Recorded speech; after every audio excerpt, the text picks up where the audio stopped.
A René Quevedo, Ana Matilde. Yo estaba leyendo René y Ana Matilde. René escribió: hay que inyectar la economía con liquidez, ¿cierto? Correcto, Para correcto. tratar de levantarla. Sí, Pero ¿de buenos dónde días. sale y cómo lo hacemos ahora en las condiciones en que estamos? ¿Qué dice René? Sí, buenos días Álvaro. Buenos días, Luciana Matilde. Buenos días, Luis Beca. Buenos Sí, días, o sea, buen día. efectivamente, pues obviamente yo creo que ya es bastante sabido de que pasó lo que tenía que pasar, nos quitaron el grado de inversión, perdimos el trabajo, nos comimos los ahorros, estamos usando la tarjeta de crédito para hacer súper y nos habían avisado de que teníamos que mejorar la situación, nos quitaban el carro, pasó, ¿ok? Ahora, el problema, y ya yo no voy a ahondar sobre lo que ya ha dicho todo el mundo, el manejo pues, de las finanzas, efectivamente, estamos... em, gastando por encima de nuestra capacidad. Tenemos una planilla estatal sobredimensionada, tenemos un aparataje estatal eh, eh, demasiado pesado, subsidios, exoneraciones, y nos agarraron haciendo chacaritas 2 veces para cumplir con la ley de responsabilidad fiscal. Y la última que nos agarró con la chacarita fue Fitch, justamente. Ahora, recuperar, todas las campañas han dicho que hay que recuperar el grado de inversión, totalmente de acuerdo. Pero eso va a llevar tiempo, eso no va a ocurrir eh, ya, ¿ok? Mientras tanto, la economía tiene un severo, severo problema de liquidez, ¿ok? Y lo vemos. El gobierno le debe 1.700 millones de dólares a sus proveedores y contratistas, que no son grandes empresas, ¿ok? Son pymes pequeñas.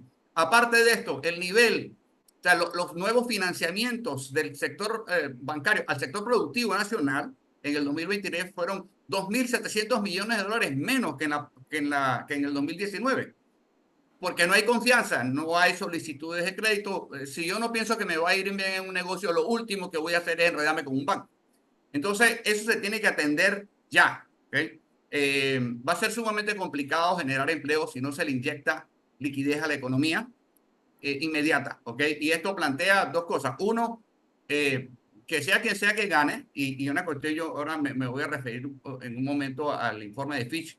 Eh, Le va a tocar sacar de donde no hay, raspar la olla, ¿okay? Y pagarle a esos proveedores. Los proveedores no tienen por qué pagar el mal manejo de la finanza pública. Uno. Dos, los otros, los otros 2.700 millones, porque para mí hay un déficit de 4.400 millones de dólares de liquidez en la economía, va a tomar tiempo, va probablemente un año hasta que pues, se recupere el nivel de confianza y no olvidemos que los financiamientos bancarios son el aceite del motor de la economía.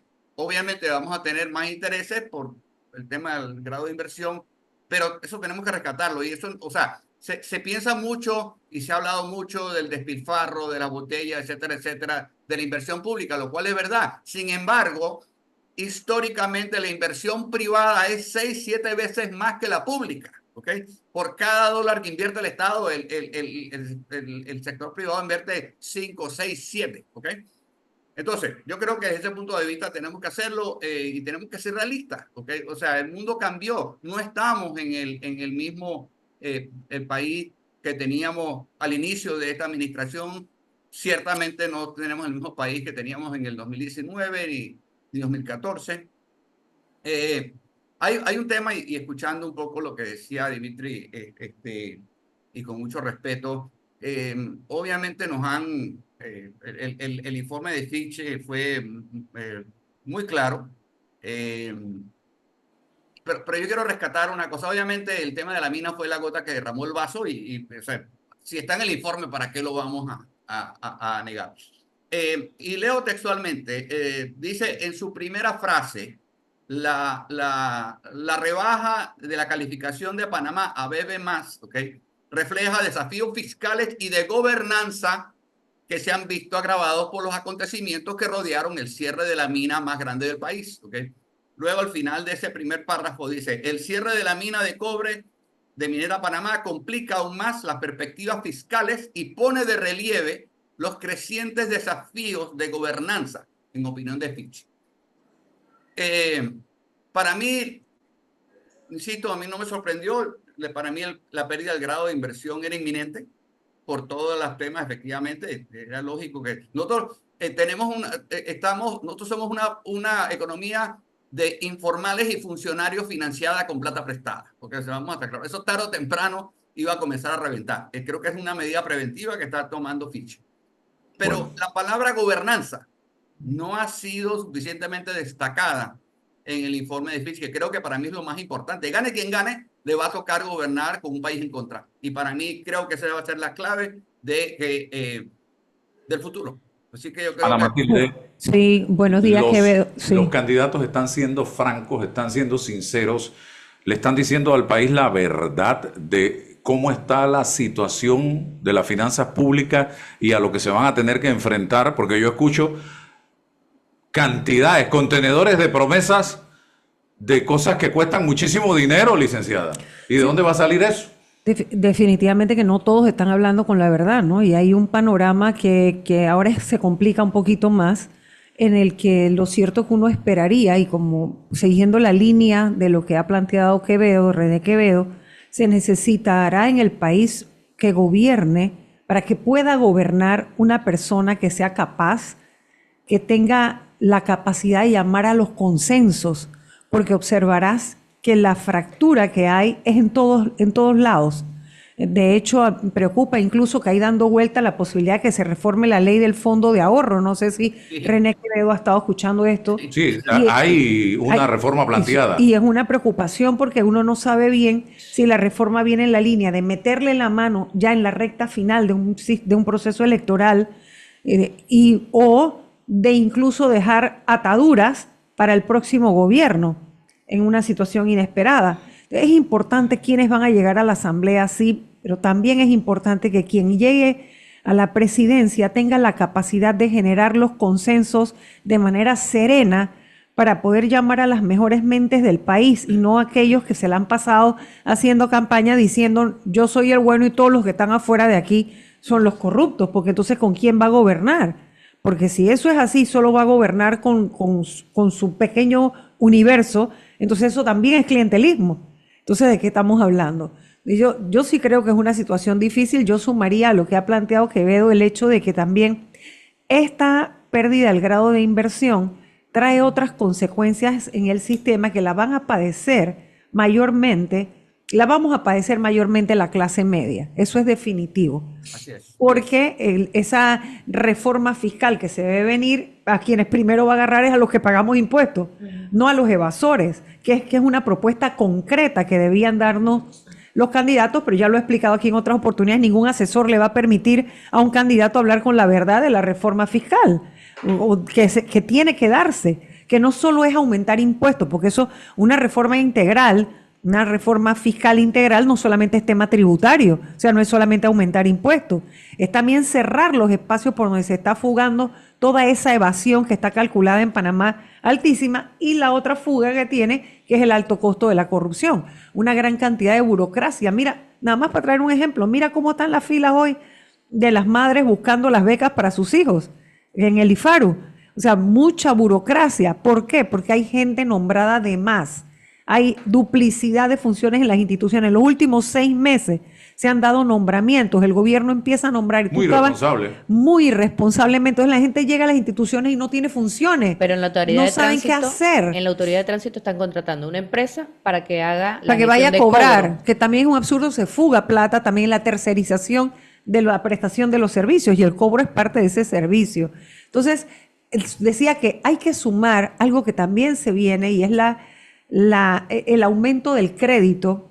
Lo más difícil, lo que se va a restringir un poco el crédito, y por ejemplo, yo estaba leyendo esta mañana que a los promotores de vivienda, que sabes que les dan un incentivo, que en realidad no es para el que compra la casa, es para que el promotor construya, pero el que se ve beneficiado es el que compra una vivienda que cuesta menos de 70,000. Todos esos jóvenes, esas jóvenes parejas que están comenzando su primera vivienda, ese bono, si no se paga o si eso se encarece, el costo de ir a buscar una hipoteca, esto va a ser cada vez peor. Los barrios se están hacinando porque ya la educación dejó de ser ese motor de movilidad social que permitía que en un barrio se graduaba un hijo en la universidad y ese salía del barrio y luego después jalaba a los papás o jalaba a un hermano y poco a poco iban deshogando y llegaban otros del interior y venían, que también hay que cortar eso, o sea, hay que desarrollar el interior para que la gente no tenga que migrar y en los barrios hay que educar a la gente para que puedan migrar a una vivienda mejor y que vayan aumentando su calidad de vida. Eso no está pasando. Los barrios va a haber una implosión ahí, va a haber socialmente un conflicto grande porque el hacinamiento es terrible, porque no están pudiendo salir como antes la educación en nuestra generación sacaba a la gente de los barrios. Entonces todo esto es una complicación. Si eso le suma que no pueden pagar una hipoteca, se van a quedar viviendo la generación de la abuela, los padres y los hijos que tienen hijos. O sea, esto es complicado. Esto puede ser una explosión social muy grave si no se atiende y por eso hay que prestar atención bien al perfil de los candidatos. No solamente las propuestas las escriben los técnicos. La propuesta la escribe un grupo de personas que te ayudan a preparar y tú puedes o no estar de acuerdo. Es más, hay candidatos que uno sabe que no están de acuerdo con lo que están diciendo ahora, pero se lo dijeron porque es más popular y que hace 15 días estaban diciendo una cosa y hoy dicen otra. Así que esto es muy delicado. La situación del país enfrenta realmente una coyuntura muy delicada y por eso cobra alta relevancia también llevar a la asamblea las personas que tengan la capacidad de debatir y confrontar las propuestas de un gobierno que va a estar en una encrucijada de qué va a llevar como proyectos de ley, porque ninguna de esas propuestas, prácticamente ninguna, habrá un par que se puedan ejecutar mediante decreto, pero la mayoría son reformas y transformaciones estructurales que tienen que pasar por un debate legislativo, tienen que tener una ley para que se puedan concretar. Bueno, aquí yo pensaba mientras usted hablaba de que yo estoy pensando todavía por quién voy a votar y que votaría o tomaría en cuenta aquel que me hable de austeridad, aquel que me hable de buena administración de los recursos del Estado. Álvaro, pero más que austeridad es un ejercicio responsable y eficiente, porque es que la austeridad implica cortar todos los gastos, ¿verdad? O reducirlos al mínimo, y eso no es lo que la economía necesariamente requiere. Lo que es que el gasto esté bien enfocado y que el gasto sea en inversión, no como bien dice René, que ahora hemos estado pidiendo prestado para el gasto corriente. El gasto corriente es como si yo en mi casa voy a usar la tarjeta de crédito en el sentido de que no tengo para pagar la luz, el agua, la comida, la escuela de los muchachos, la gasolina. Esos son mis gastos corrientes, son corrientes porque son recurrentes, porque esto yo lo tengo que pagar todos los meses. Si yo no tengo un ingreso que me garantice que estos gastos yo los puedo cubrir todos los meses tranquilamente, entonces yo vivo en déficit, porque entonces yo vivo engañado. Yo estoy viviendo una ficción, es lo que ha vivido el país, porque no es lo mismo ir a endeudarse, ir a pedir prestado para invertir en una obra que genera empleo y que va a tener un retorno en esa inversión, que ir a pedir prestado para pagar una planilla que además está abultada. Y que la obra se pague lo que vale.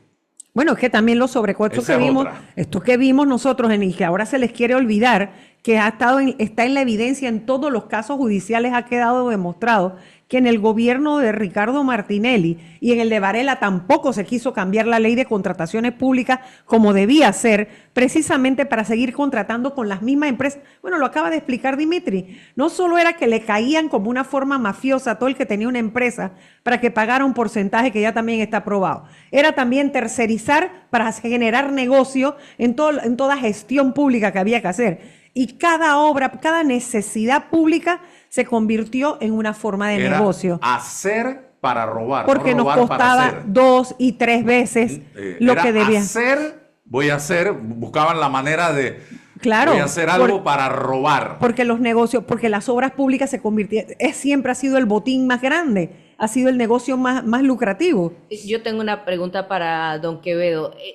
Con la pérdida del grado de inversión he visto a distintos actores, a distintas figuras decir, no, lo que pasa es que eso se hizo en mi gobierno, eso lo logramos en mi gobierno. Y entiendo que es una práctica constante a nivel estatal que nos hace acreedores de esta calificación. ¿Es largo el recorrido para volver a recuperar esa calificación positiva? Sí, a ver, yo creo que es importante.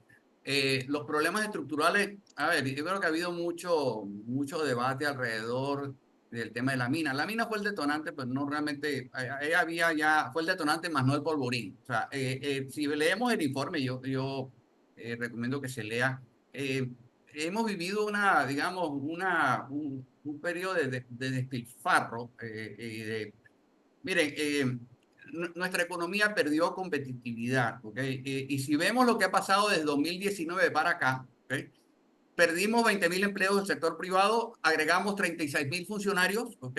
Y 49.000 informales, con el agravante de que agregamos también 105.000 nuevos jubilados y pensionados. Es decir, no olvidemos que la estrategia, a ver, yo no quiero otra vez recalcar sobre el tema de buscar culpables, porque estamos más interesados en buscar culpables que encontrar soluciones a problemas que no entendemos. Esto no ocurrió de la ya, obviamente son cuestiones que venían ellos ya viendo y que simplemente ya habían advertencia, porque no olvidemos que en el 2021 la misma Fitch mejoró la perspectiva de la deuda de negativa a estable. Estamos hablando del 2021, que nos recuperamos muy bien, etcétera, etcétera. Ahora, esto va a ser un proceso. Ordenar las finanzas va a ser un proceso. Necesitamos austeridad. Y como dije antes, a mí me preocupa lo que ocurre en los próximos 18 meses. ¿Okay? ¿Cómo vamos a lidiar con la crisis? En los próximos 18 meses no vamos a recuperar el grado de inversión. Vamos a estar claros. ¿Okay? ¿Por qué? Porque ahora va a venir Moody's. No olvidemos que Fitch fue la primera que nos dio el grado de inversión y la primera que nos lo quita. Moody's y Standard & Poor's nos lo van a quitar. No hace falta ser ningún genio. ¿Okay? Esto va a ocurrir. Entonces, va a llevar un proceso, no sé, ojalá sea lo más corto posible, pero, insisto, creer en nuestros propios pajaritos preñados nos hace parte del problema, no de la solución. Esto es un proceso. Ellos no, Fitch, si leemos el informe, no es que se quejaron de una sola cosa, ¿ok?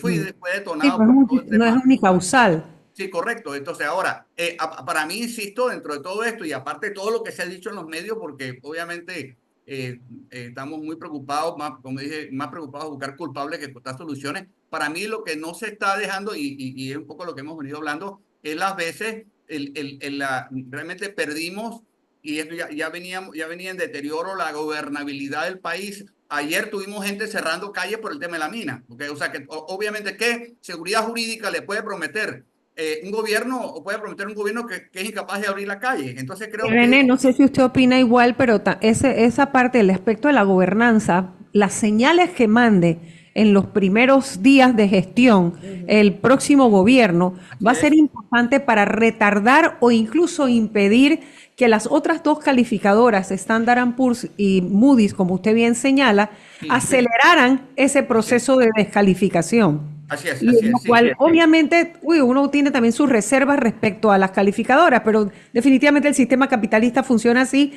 ¿Y qué vamos a hacer? Las reglas están escritas no por nosotros y tenemos que jugar en un concierto, porque aquellos que traten de aislar al país, en el sentido que nosotros somos como una isla en el universo, nosotros no queremos nada de afuera, estamos liquidados. Estamos liquidados, no tenemos plata. Sí, porque es que además tampoco tenemos la suficiente cantidad de personas dentro como para consumir y para entre nosotros mismos gestionar. Así que es un absurdo pretender encerrarse como país en una burbuja, cerrando todo lo internacional. Tengo que ir al cambio.